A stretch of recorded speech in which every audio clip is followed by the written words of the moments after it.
Hello, welcome to Unity Worship. Today, we're going to be uplifting two departments, radiology and women's imaging. They have such an important function in our hospital, such an important function for our patients.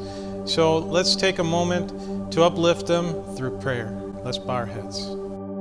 Heavenly Father, we want to thank you for all your blessings, dear Lord. In a special way today, we want to uplift all the employees working in the radiology and the women's imaging departments, dear Lord. They have such an important function for our patients, for our doctors, to find things that they need to find, dear Lord, so that they may be able to take care of our patients, dear Lord. So we uplift them today. Let them know that they're important. Let them know that they are loved by our organization, and we thank you for them, dear Lord. Heavenly Father, we are so thankful because you continue to bless us. You continue to bless this organization, and we uplift this organization as well. Thank you, Heavenly Father, for all you do for us. In Jesus' name we pray, amen. Join us for worship.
Solomon, one of the wisest men who have lived on this earth, wrote the book of Ecclesiastes. This book is a reflection of his life. In the chapter 3rd of this book, he wrote the following: "For everything there is a season, a time for every activity under heaven, a time to be born and a time to die." Very simple statement, a time to be born and a time to die, but very profound. Every human being has a time that is born and a time that dies.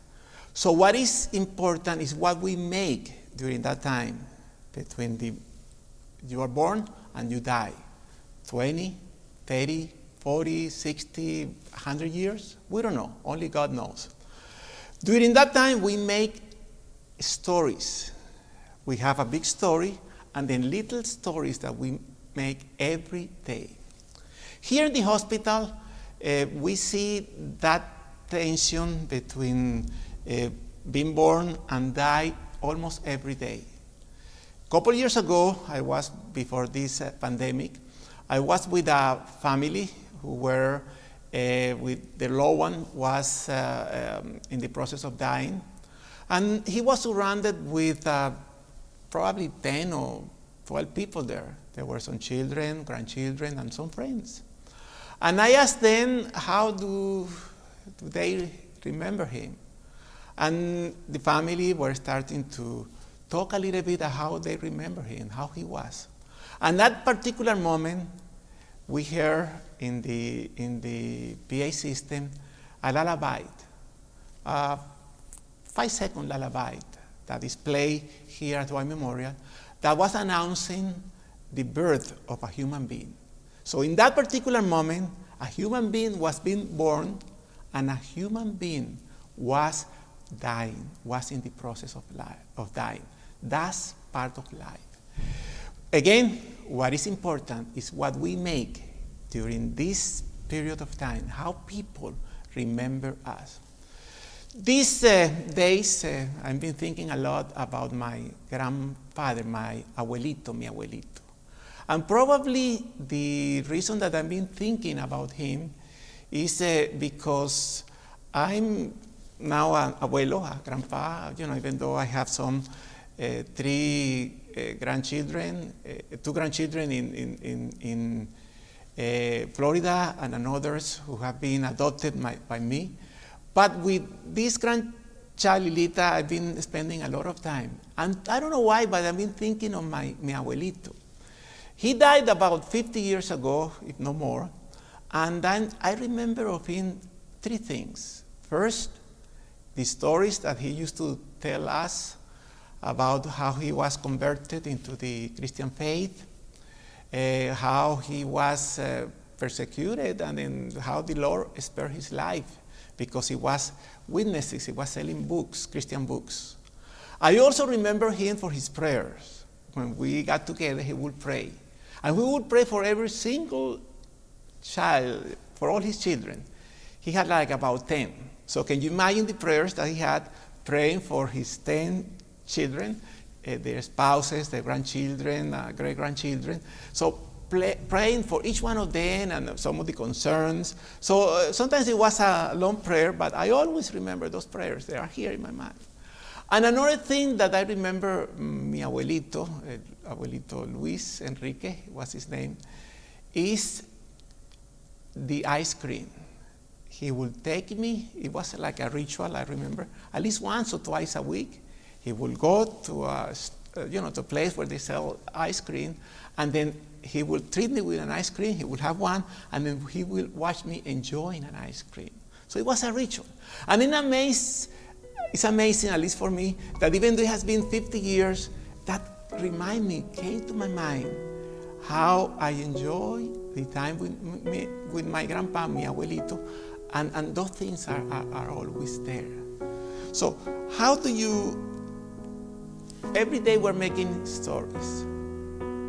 How are you making your stories? Solomon, he wrote the following: so I decided that there is nothing better than to enjoy food and drink and to find satisfaction in work. Then I realized that these pleasures are from the hands of God.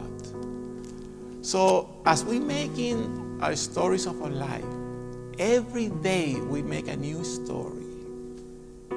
How people are going to remember us? How people are going to remember us? Remember, there's those little moments that make a difference in life. So as you go through the journey of life, let us remember to place God in first place in our lives and to ask God not only to bless us, but that we can be a blessing to others. May God bless you.